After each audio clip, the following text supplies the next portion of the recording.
De las más representativas es la llamada dermatitis atópica. Entonces, en esta enfermedad es muy importante, fundamentalmente, el aspecto genético. Vamos a revisar algunos puntos sobre esta entidad. A ver, la siguiente. Entonces, la dermatitis atópica es un proceso inflamatorio caracterizado por prurito intenso. Es lo que más caracteriza a la enfermedad. Y además, la piel seca. Presenta una evolución crónica. Una dermatitis atópica es para toda la vida. Y puede cursar, es cierto, con brotes, o sea, puede reagudizar periódicamente. La siguiente. Entonces, se puede presentar en diferentes edades, pero es más común que comience en la infancia. En algunos casos esporádicos puede comenzar en la vida adulta. Entonces, el 50% de los casos de dermatitis atópica se diagnostica el primer año de vida. La siguiente. La incidencia de la dermatitis atópica ha aumentado 2 y 3 veces más, principalmente en los países industrializados estas últimas décadas, fundamentalmente en relación con la polución ambiental. Y afecta hasta un 20% de los niños, causando un gran impacto pues, en la calidad de vida del paciente y de su familia.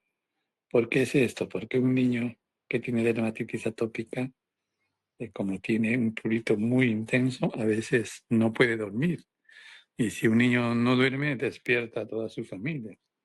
Entonces, un niño atópico, en realidad, logra que toda su familia esté alrededor de él, atendiéndolo, y por supuesto, eso resta calidad de vida al entorno familiar. El aumento en la prevalencia pudiera estar vinculado sobre todo con la vida occidental, la manera de ser, ¿no? En los países de primer mundo, donde también está incrementada la polución ambiental, y para muchos autores el vacunarse contra muchos virus o bacterias hace que el sistema inmune vire hacia enfermedades de este tipo, o sea, de hiperinflamación, como es la dermatitis atópica y otras atopías. La siguiente. En la enfermedad crónica, la piel se afecta con mayor frecuencia en la infancia. Hay un porcentaje entre el 5 y el 30% de las consultas efectuadas en pediatría están reportados en atención primaria y corresponde a diagnósticos de problemas dermatológicos. Y dentro de esto, pues, a la dermatitis atópica, que constituyen alrededor del 10 al 15% de los pacientes atendidos en las consultas de dermatología en menores de 16 años. La dermatitis atópica es un diagnóstico individual más frecuente, con una prevalencia entre 6 y 15%, dependiendo de los países. En España, más o menos, se señala que el 0,7 a 2,4% de la población general tiene este diagnóstico de dermatitis atópica. Por supuesto, en España todavía sigue siendo un tanto menor que en el primer mundo. El primer mundo es mucho más frecuente. La siguiente. La causa exacta de la dermatitis atópica no se conoce, pero intervienen varios factores. Una de ellas es la predisposición genética. Existen mutaciones en determinados genes que alteran la barrera cutánea. Recordemos que una de las principales funciones de la piel es la función de barrera. Y esta pérdida de función de barrera ocasiona una inflamación persistente. El factor genético mejor conocido es la mutación del gen de la filagrina. ¿Y para qué interviene la filagrina? La filagrina es un constituyente importante del estrato córneo. Cuando falta filagrina, el estrato córneo tiende a agrietarse. Por lo tanto, el ingreso de la flora cutánea, entre ellos el estafilococo, provoca la inflamación que conlleva el rascado, y el rascado a todo lo que corresponde a la presencia de esta entidad, la dermatitis atópica. Igualmente, la falta de filagrina provoca evaporación del agua. Por lo tanto, la piel es seca y pruriginosa. La siguiente.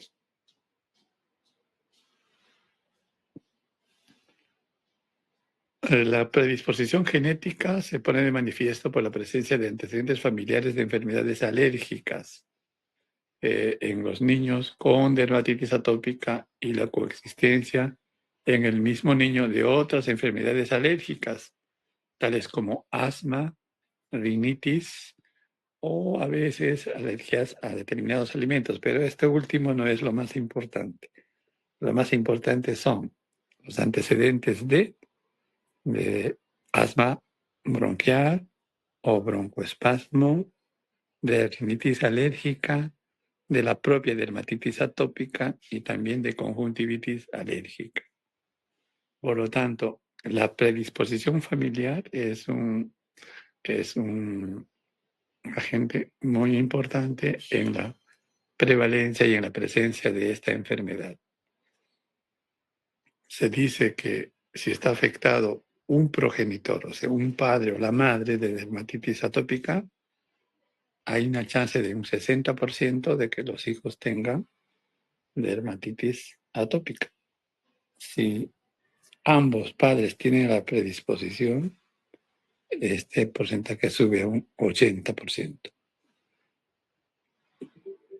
Hay una mayor asociación si la afectada es la madre, sobre todo si presenta manifestaciones graves de atopía. La siguiente.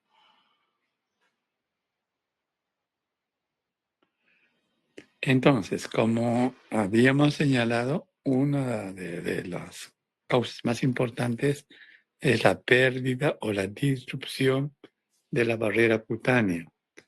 La piel, especialmente seca, es permeable para la penetración de múltiples alergenos, irritantes y fundamentalmente patógenos del medio ambiente, y dentro de estos el estafilococo.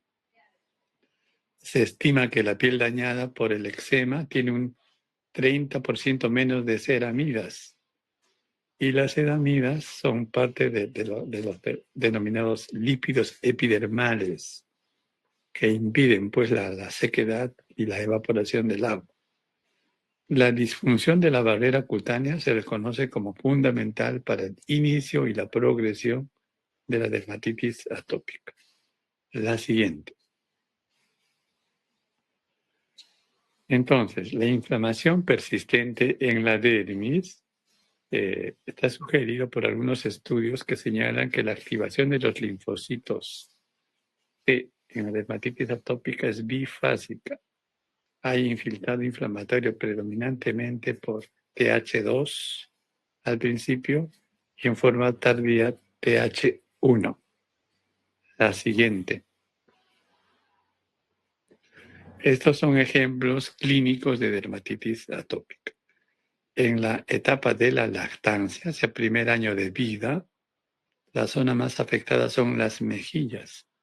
Vean ustedes, hay eritema, descamación y a veces costras como consecuencia del rascado en las mejillas. Si uno ve un lactante con mejillas de estas características, el diagnóstico más probable es que sea dermatitis atópica. Conforme crece, esta característica de las mejillas va a ir desapareciendo. La sensación pruriginosa se va a trasladar hacia los pliegues, pliegue antecubital y pliegue popliteo. Entonces pican intensamente y el rascado ocasiona inflamación, y el rascado persistente liquenificación. A ver, la siguiente. Miren acá, el pliegue antecubital y el pliegue popliteo. El rascado frecuente ocasiona engrosamiento o liquenificación en estas zonas. Recordemos que a mayor liquenificación, mayor sensación pruriginosa. La siguiente. Miren acá. En estos dos ejemplos, vean ustedes, las zonas poplitas están muy engrosadas y a mayor grosor, mayor prurito. Es un círculo vicioso. A mayor prurito, más rascado y a más rascado, más liquenificación. La siguiente. Bien. Entonces, hay unos autores que han planteado para diagnóstico de la dermatitis atópica criterios mayores y criterios menores. Hay 4 criterios mayores. ¿Cuáles son estos? El prurito. Segundo, hay una morfología y distribución típica de las lesiones. Habíamos visto las mejillas, en la cara, las flexuras, en las superficies antecubital, poplitea, generalmente en niños y en jóvenes. En algunos ocurre combinación de manifestaciones, ¿no? Pero la característica son las que más común son las que hemos señalado. Otra característica de la dermatitis atópica es la cronicidad. Es una enfermedad crónica o recidivante y la piel es excesivamente seca. Y va a haber una historia familiar de atopía. ¿Qué quiere decir eso? Que haber antecedentes familiares de asma, de rinitis, de dermatitis atópica o de conjuntivitis alérgica. La siguiente. Existen criterios menores, que en total son 23. Se los voy a enumerar para que lo conozcan. Cerosis o piel seca. Ictiosis es una piel intensamente seca que parece piel de pescado. O también puede haber queratosis pilar, que es una piel áspera, generalmente en las mejillas o en los brazos. La inmunoglobulina E puede ser normal o elevada. Por lo tanto, no es indispensable hacer pruebas de IgE para diagnosticar dermatitis atópica. El comienzo a temprana edad es una característica de la dermatitis atópica. Tendencia a infecciones cutáneas, sobre todo por estafilococo dorado, también por herpes simple, o hay un defecto de la inmunidad mediada por células. Hay una tendencia a la dermatitis en manos y pies de origen inespecífico. Puede haber eczema del pezón. En mujeres generalmente se puede ver eczema del pezón, o sea, areola mamaria y pezón secos y muy pruriginosos. La siguiente.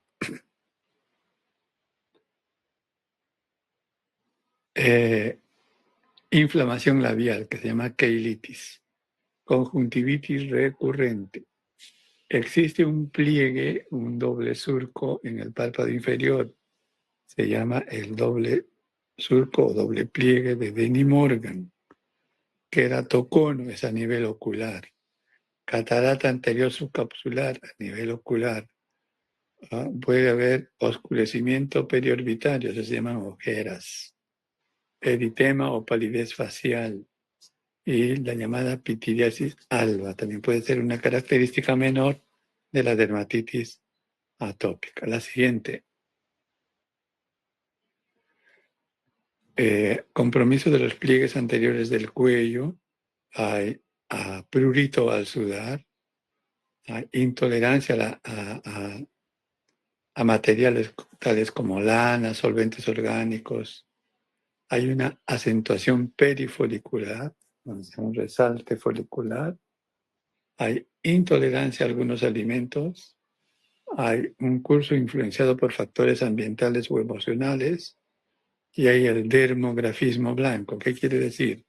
Si rayamos la piel, en vez de despertar una lesión eritematosa, conseguimos una lesión hipocrómica por efecto del rascado. Este es el denominado dermografismo blanco. A la siguiente.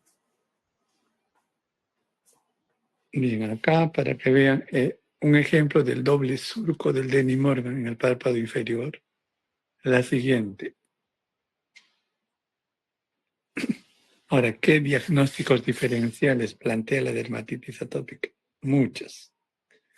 Por ejemplo, la dermatitis seborreica. La dermatitis seborreica puede ser pruriginosa o medianamente pruriginosa o no pruriginosa. La característica de la dermatitis seborreica es que ocurre eritema y descamación en cuero cabelludo, en los entrecejos o en las cejas o en párpados, en surco nasogeniano, en la zona retroauricular y en la zona pectoral. Esas son las zonas más comunes. Las dermatitis irritativas de contacto. Como veremos en la próxima clase, existe eritema o descamación intensamente pruriginoso en zonas de contacto con determinados materiales. Eso se llama dermatitis de contacto. Dermatitis irritativa es cuando la misma sustancia de por sí irrita a la piel, ¿no? Sin que haya intermediación inmune. En cambio, se llama dermatitis de contacto alérgica cuando se despierta inmune por el contacto con determinados alergenos. Por lo tanto, se va a desencadenar una dermatitis aguda de contacto. Aquí sí existe la memoria alérgica. Cada vez que entra en contacto con el alergeno involucrado, la inflamación va a ser más intensa. Es una dermatitis alérgica de contacto. La escabiosis o la sarna, como también es intensamente pruriginosa, entra en el diagnóstico diferencial. Sin embargo, recordemos que la sarna tiene sus lugares preferentes, espacios interdigitales en las manos, el pliegue de la muñeca, el pliegue anterior de la muñeca, la zona del areola mamario del pezón en las mujeres, la zona genital en los varones y en niños pequeños, sobre todo lactantes, la planta o las palmas de las manos. La siguiente. Este es un ejemplo de dermatitis seborreica, eritema y descamación, fundamentalmente en zonas seborreicas que hemos mencionado. La siguiente. Aquí la dermatitis irritativa ocurre por el contacto prolongado puede ser con lana, con la ropa de nylon, con algunas sustancias que son contactantes, como perfumes, colonias. La siguiente. Está la escabiosis, miren, en la zona plantar. Y la escabiosis en otras zonas del cuerpo, que no son las zonas que hemos mencionado anteriormente, se llaman zonas de respuesta inespecífica. La siguiente. El impétigo y también el síndrome de piel escaldada. Si bien es cierto, no hay mucho prurito, pero sí hay una inflamación intensa. Y también puede haber la presencia de costras por las infecciones bacterianas como el estafilococo. Infecciones micóticas son eritematosas, descamativas, pero siempre se ve unas lesiones anulares o policíclicas con borde activo en las tiñas. Pero también podemos ver las alteraciones en el color como ocurre en las pitiriasis versicolor. Las infecciones virales, sobre todo las que corresponden por herpes simple, tanto la forma local como la forma diseminada. La ictiosis vulgar. Recordemos, la ictiosis es una forma de descamación, pero de tipo hereditario. Esa es la ictiosis. La psoriasis se presenta como lesiones papiloritomatosas descamativas en diferentes localizaciones. La siguiente. Acá ven un paciente con síndrome de piel escaldada. Es frecuente en pacientes con dermatitis atópica y está dada pues por estafilococo dorado. La siguiente.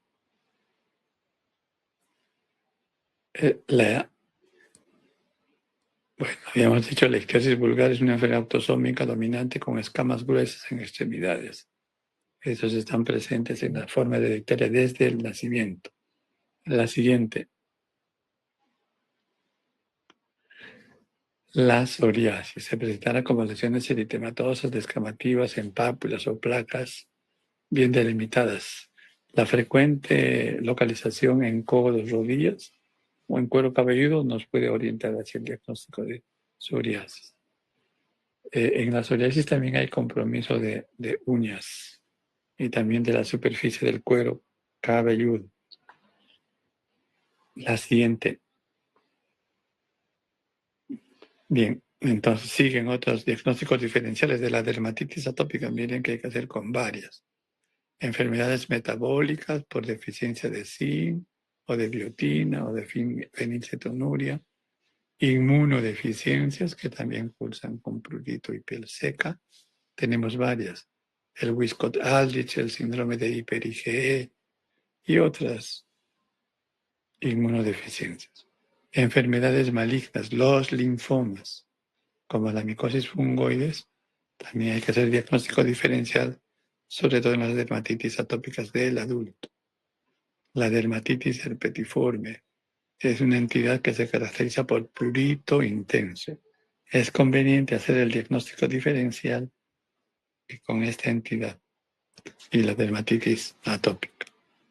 Las infecciones por HTLV1, la llamada dermatitis infectiva, que afecta la siguiente, que afecta sobre todo cuero cabelludo. Miren acá. Pareciera una dermatitis seborreica, pero cuando es por HTLV1 es una dermatitis muy intensa. No pasa rápidamente. Siempre requiere el tratamiento con antibióticos antiestafilocócicos porque está involucrado la presencia del estafilococo dorado en este tipo de situaciones. La siguiente. Bien, ¿qué complicaciones puede tener la dermatitis atópica? Sobre todo las infecciones por rascado se puede complicar con estreptococo o con estafilococo. El eczema herpético. Recordemos que las enfermedades virales en pacientes atópicos pueden ser mucho más intensas. El molusco contagioso, sobre todo con las formas diseminadas, podría tener algún rol en el diagnóstico diferencial. Las infecciones por dermatofitos, las formas diseminadas.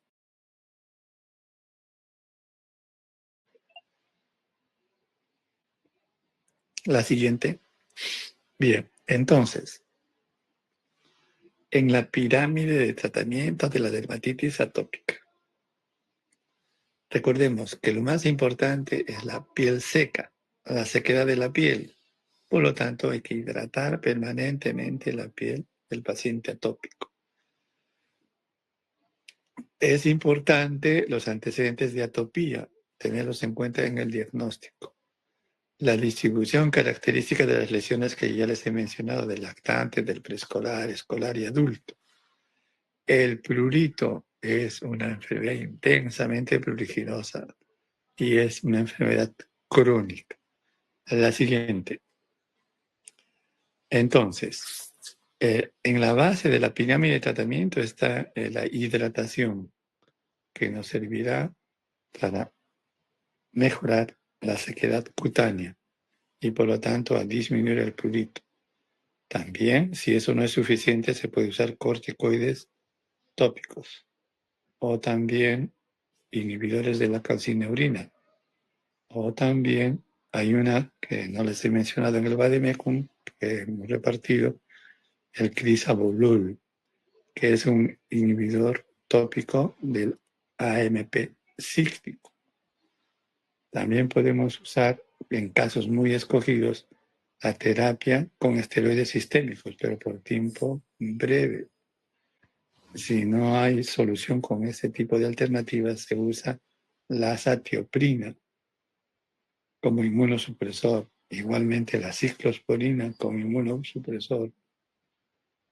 Si aún así no logramos controlar la enfermedad, tenemos inhibidores de quinasas y en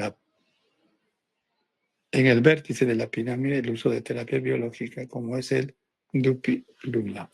También hay otros, pero el dupilumab es el más estudiado o el más difundido. La siguiente. Bien, acabamos. ¿Tienen alguna pregunta?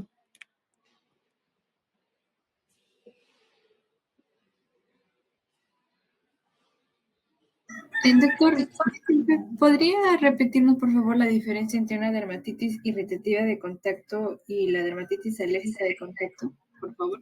Ya. Tenemos una clase enseguida, la vamos a quedar bien, pero vamos diciendo. La dermatitis, ambas son de contacto, se tiene que haber un contactante. Pero mientras en la alérgica se despierta una respuesta inmune, en la irritativa no hay respuesta inmune. Es de por sí por las propiedades físico-químicas de la sustancia contactante. Por ejemplo, un ácido o la lejía, qué sé yo, cualquier sustancia irritante. De frente despierta la inflamación, sin mediar ningún componente inmunológico. Otra pregunta.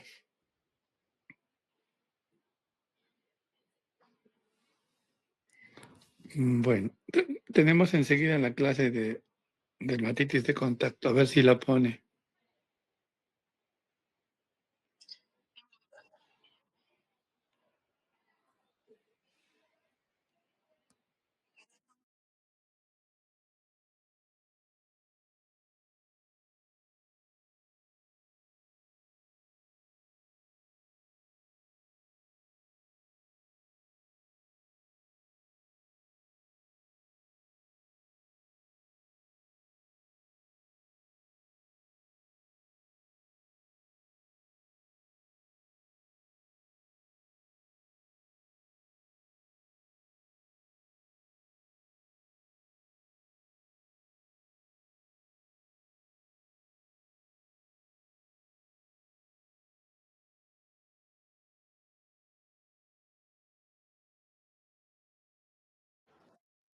Entonces, vamos a revisar dermatitis de contacto.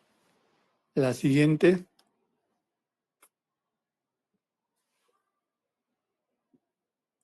Bien, entonces es una inflamación de la piel por causa exógena. Estamos hablando de un contactante exógeno. Su presentación es frecuente y obedece a múltiples causas. El diagnóstico puede ser o fácil o extremadamente difícil. Entonces, en realidad, hay situaciones en las que no se puede demostrar el agente contactante. No es, por lo decía, depende de muchos factores, como vamos a ver más adelante. Las pruebas epicutáneas son las claves del diagnóstico, o sea, las llamadas pruebas de Parche. Semiológicamente se puede confundir con otras dermatitis, porque puede tener eritema, vesiculación, descamación, liquenificación por rascado, dependiendo de las fases de la enfermedad. Esta será aguda o crónica. Tal como ocurre en las dermatitis que hemos revisado, en la dermatitis atópica, o también la dermatitis seborreica, entre las más importantes. Es conveniente diferenciarlos. La siguiente. Entonces, una dermatitis de contacto irritativa, existe un daño directo por el agente causal, sin sensibilización previa. Eso se debe a las características físico-químicas de la sustancia irritativa. Las dermatitis de contacto alérgica, el daño requiere sensibilización previa y la respuesta más intensa será posterior. Y cada vez que entre en contacto con la sustancia contactante, las respuestas inflamatorias serán mucho mayores. La siguiente.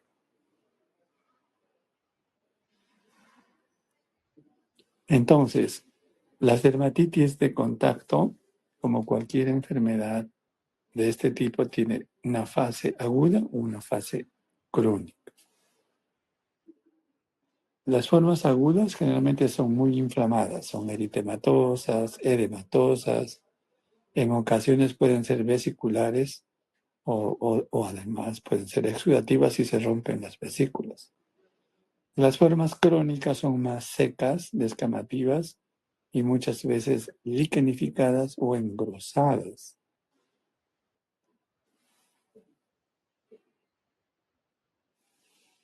Una forma de sospechar en el agente causal es la sospecha por distribución anatómica. O sea, por ejemplo, si es una dermatitis eritematosa descamativa en las manos, es muy posible que sean agentes contactantes que se ocupan para el uso cotidiano. Pueden ser jabones, detergentes, lejía o cualquier otra sustancia que se manipule con las manos.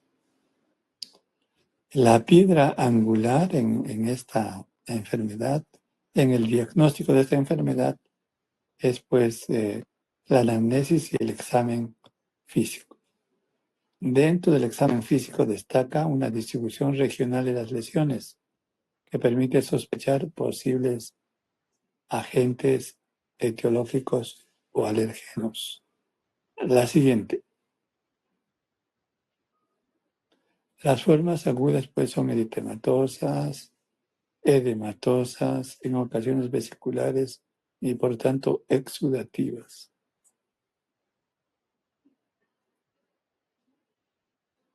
La siguiente, ahí está. Las formas agudas son eritematosas, edematosas y en ocasiones vesiculares. Miren, ven, grandes ampollas, vesículas y ampollas en su fase aguda. La siguiente, en la fase crónica son más secas, descamativas y muchas veces liquenificadas. La siguiente, mira, acá hay una forma mucho más crónica, de curso más prolongado, descamativas, secas, liquenificadas y muchas veces fisuradas. La siguiente, la fisiopatología que nos permite saber. Primero, hay pasos de sensibilización, sobre todo en la dermatitis de contacto alérgica. Acumulación de neutrófilos en la dermis. Hay una interacción de los CD4 y CD8. Interacción del CD4 y CD8 con las células de Langerhans. La siguiente.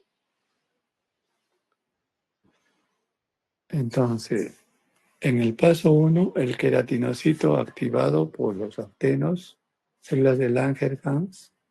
En el paso 2, activación de células dendríticas dérmicas. En el paso 3, presentación de antígenos y diferenciación de los linfocitos T en los ganglios. Y cuando uno se reexpone, ¿qué va a pasar? La exposición antigénica, hay una liberación por citoquinas y quimioquinas, una gran inflamación. El siguiente paso es la infiltración por antígenos específicos sintetizados por los linfocitos T y por los neutrófilos. En un paso posterior, la adición a los linfocitos T efectores, se suman otros linfocitos, se llaman Treg o reguladores, para limitar la inflamación inicial desencadenada con los alergenos que hemos señalado. La siguiente es una dermatitis de contacto detergente, eritema, descamación, y seguramente que han habido vesículas y estas están rotas. Siguiente.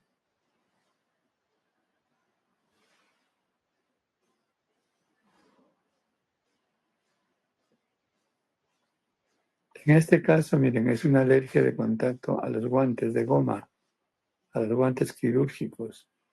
Estos guantes están hechos de látex. Hay una opción, si los guantes de látex, esos transparentes o amarillos, provocan irritación, uno podría rotar a los guantes de nitrilo, que son unos guantes azules. La siguiente. En este caso, miren, en la zona del escote, en la zona pectoral, las posibilidades de alergizantes a este nivel están generalmente los collares, que la mayoría, cuando son de fantasía, tienen níquel, o a veces también ahí pueden poner el uso de perfumes o colonias, que también pueden alergizar. La siguiente. En este caso, miren, la inflamación es en el empeine, también en algunos dedos. Esta es una alergia al calzado. Y el calzado, ¿por qué puede alergizar? Muchas veces el cuero es tratado para el proceso de curtiembre con formol, o también los tintes que aplican en los zapatos pueden alergizar a la persona. Miren acá una fase subaguda, parece que hubieron ampollas y están rotas. La siguiente, cuando hay como en este caso, una dermatitis extensa, eritema y edema extensos, fue para el uso de bloqueadores solares. Recordemos, toda sustancia aplicada sobre la piel potencialmente puede ser alergizante. Dependerá de varios factores, y entre estos de la composición química, entre los más importantes. La siguiente, está en una dermatitis de contacto por colonias. Miren, ¿verdad? Se podría confundir con una dermatitis atópica. La siguiente. En este caso, perfectamente dibujado la dermatitis de contacto por níquel es de un anillo. Guarda la forma. Esa es una característica de muchas dermatitis de contacto. Guardan la forma de la sustancia alergizante. La siguiente. En este caso es una dermatitis de contacto irritativa en la zona del pañal, que puede ser por las heces, la orina, como agentes irritantes, o también los pañales, que usualmente son plastificados, pueden bien despertar alergia de contacto. La siguiente. Acá en este caso es por gotas oftálmicas y ha sido por sulfas contenidas en las gotas oftálmicas. La siguiente.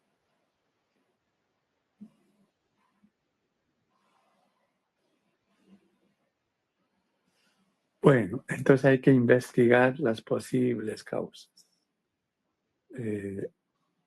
Y a veces averiguarlo por profesiones es más productivo. Por ejemplo, los albañiles tienen alergias conocidas al cemento. ¿Y el cemento qué tiene? Cromo. Carpinteros y zapateros son alérgicos a los epóxidos, que son gomas especiales que usan en la industria del calzado, en la industria del mueble. Las amas de casa generalmente se van a tener problemas con detergentes, lejía, blanqueadores, lavavajillas y otros. El personal en área médica, generalmente el látex. Las prendas de vestir, sobre todo si son de lana, de polar o de nylon, pueden también estimular alergias de contacto. Los elementos de uso común, por ejemplo, el níquel, que está presente en aretes, collares, botones metálicos, hebillas, medicamentos tópicos como el mertiolate, que tiene timerosal, las sulfas, la neomicina, entre otros. La siguiente. Bien, olvidaba, hay una alergizante muy común en la población femenina y también la masculina. Es el tinte para las canas. ¿Ya? En muchos les desencadena respuestas alérgicas de contacto.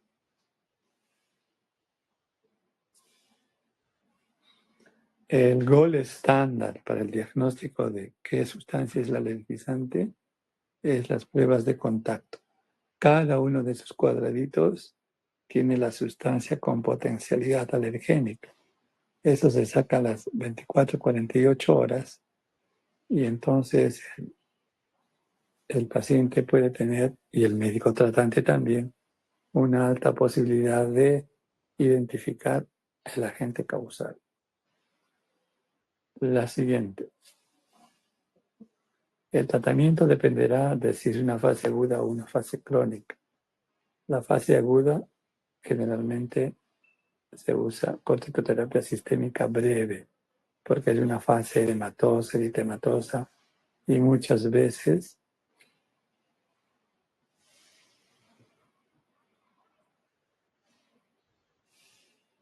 va a ser de uso sistémico, corticoterapia sistémica. Puede ser prednisona o dexametasona. En la forma crónica, lo que se estila es la corticoterapia tópica prolongada y la hidratación externa. Por supuesto, la forma de prevenir es evitar los contactantes identificados. La siguiente. Ya, terminamos. ¿Alguna pregunta?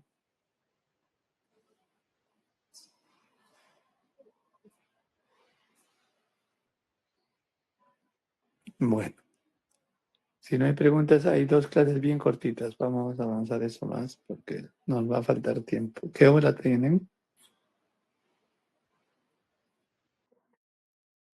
No, sí, en 15 minutos terminamos lo que sí. A ver, proyecta.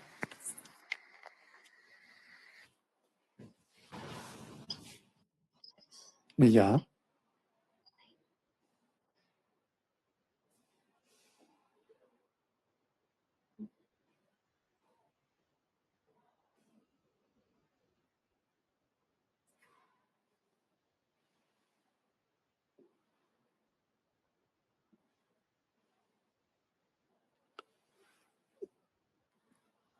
A ver, estas son parasitosis cutáneas o enfermedades parasitarias cutáneas con compromiso sistémico. En el sílabo se refieren a dos en especial. A ver la siguiente. Ya, esta es la natostomiasis. Natostomiasis es una parasitosis ocasionada por Natostoma spiginero. El hombre es un hospedero accidental en el ciclo vital de este parásito. Está involucrado en el ciclo, sobre todo habitantes acuáticos, desde formas muy pequeñas, como algunos crustáceos, hasta los peces. El hospedero final generalmente pueden ser aves o pueden ser mamíferos. El hombre, ¿cómo adquiere esta esta parasitosis? Por la ingestión de alimentos crudos, fundamentalmente carne de pescado. Entonces, en nuestro medio pues es muy común con el ceviche, el tiradito, el sashimi, que se preparan con la modalidad del pescado crudo o parcialmente cocido, muchas veces con limón, ¿no? Entonces, así es la forma como adquiere este parásito el ser humano. La siguiente. Entonces, ¿cómo se presenta en la piel? En la piel se va a presentar como una zona eritematosa, pero una característica de este eritema es que es migrante. O sea, un día está en un lugar, al día siguiente está yendo a otro lugar. Entonces, a veces puede ser muy inespecífico eritema, pero lo migratorio le da la posibilidad de diagnosticar esta entidad y permitiendo la sospecha y hacer el examen respectivo, como veremos luego. La siguiente. Sin embargo, hay otras formas que es más fácil sospechar. Miren, esas formas lineales, serpenteantes, eso corresponde a la natostoma. Sin embargo, el diagnóstico diferencial de estas formas así lineales, serpenteantes, existen otros parásitos intestinales que pueden seguir también este camino, un camino errático. En nuestro medio está descrito ese camino errático. Esa enfermedad se llama larva migrans. Ya es otra entidad. Por unas formas larvarias, generalmente de nematodos intestinales. Pero la natostoma, es más profunda que la larva migrans y puede ser mucho más peligrosa. La siguiente.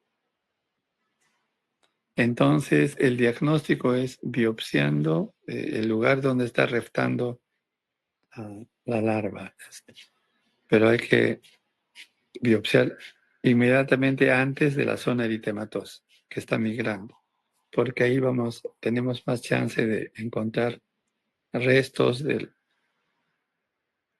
del agente migrante. Entonces, esta es una biopsia de panícula adiposa, miren, en el lado derecho. Ahí sí uno encuentra restos, ¿no? Porque nunca sale entero, pues. Siempre se corta. Esta del lado izquierdo está entero porque está identificado en el laboratorio parasitológico. En cambio, en el corte histológico vamos a tener solo cortes, ¿no? de partes del parásito. Y además, el infiltrado inflamatorio en estas enfermedades de paniculitis migratoria por natostoma es intensamente infiltrado por eosinófilos. La siguiente. Miren, otro ejemplo de lo mismo, de natastomiasis. El tratamiento es con albendazol. Lo más difícil es diagnosticar y sospechar en esto. El tratamiento es un tanto sencillo, porque con ese tratamiento desaparece. Es fundamental el aspecto preventivo, sobre todo con el consumo de pescado crudo. Es fundamental. La siguiente, ya. Ahora vamos a ver otro parásito un tanto más grave que el anterior. Es la amebiasis ambiental. Amebiasis ambiental o amebas ambientales, están descritos 3 géneros, ¿ya? Acanthamoeba, Negleria y Balamutia. En el Perú se han descrito por Acanthamoeba, pero lo que más se describe es para Balamutia mandrilaris. Esta está asociada con manifestaciones cutáneas y esta es la amebiasis más descrita en nuestro medio. La vía de ingreso es a nivel nasal. La siguiente. ¿Y dónde se encuentran estas amebas generalmente? En aguas estancadas. ¿Ya? En el Perú, muchos casos se han descrito en el norte peruano o procedentes del norte peruano, donde hay muchos canales de irrigación que tienen un curso muy lento, no son muy estancados. Ahí proliferan estas amebas.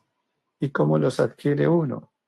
Generalmente por nadar en este tipo de aguas. Recuerden que la vía de ingreso es por vía nasal. Por vía nasal rápidamente va a alcanzar a través de la lámina cribosa del etmoides al sistema nervioso central. La siguiente.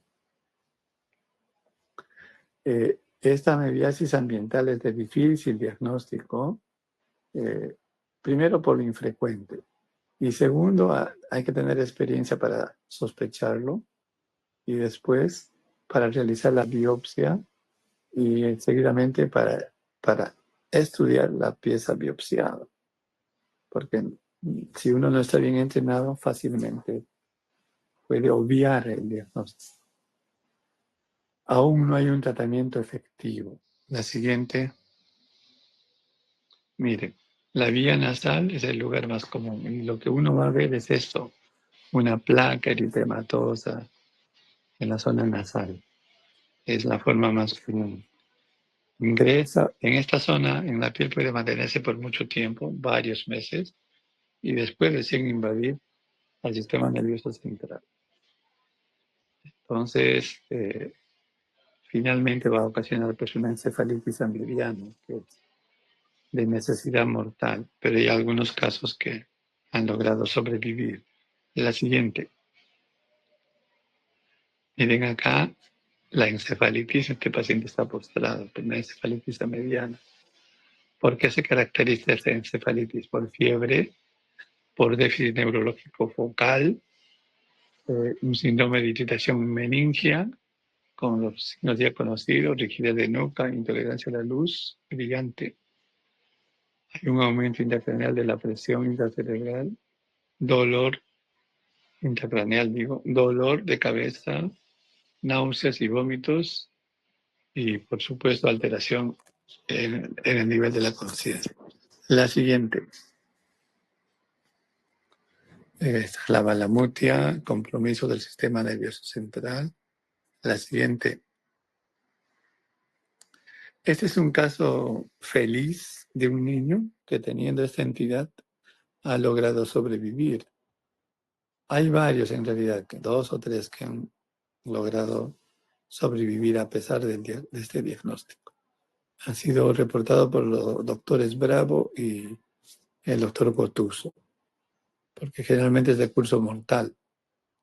Se ha probado el uso de anfotericina B, albendazol y fluconazol simultáneos por tiempo prolongado. En el caso este que publican, con sobrevida. Ahora está ese paciente vivo. La siguiente. Bueno, hemos hecho algunos avances. Por supuesto que el sílabo es más extenso. ¿Alguna pregunta?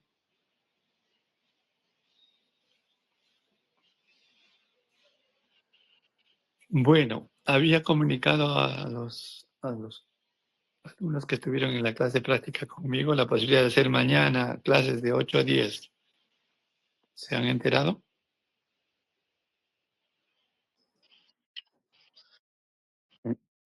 ¿Va a ser el mismo link?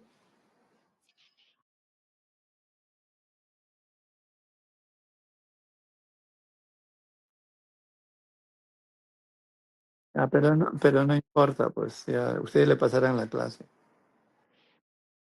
Claro, ya a las 8. Listo, gracias. Hasta luego.